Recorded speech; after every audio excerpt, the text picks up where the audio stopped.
सगळ्यात पहिल्यांदा देवपूजा करून घेतली आणि देवाजवळ असे धूप लावून घेतले.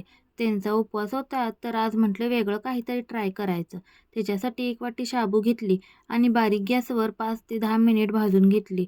असं काहीतरी ट्राय करतोय, पण ह्याच्या मागचं कारण तुम्हाला नंतर सांगतो. बरं असो, शाबू पण चांगली भाजून एका प्लेटमध्ये गार करायला काढून घेतली. शाबू गार होत्या तोपर्यंत बटाटा पण त्यात घालणार होते, तर बटाटा पण खिसणीने खिसून घेतला.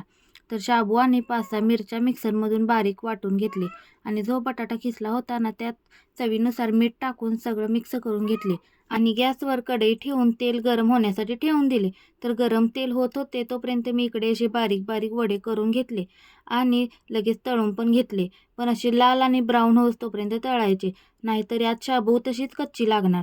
दुर्वाचे पप्पा पण घरी आले होते जेवायला, तर आम्ही दोघांनी बसून असे फराळ करून घेतला.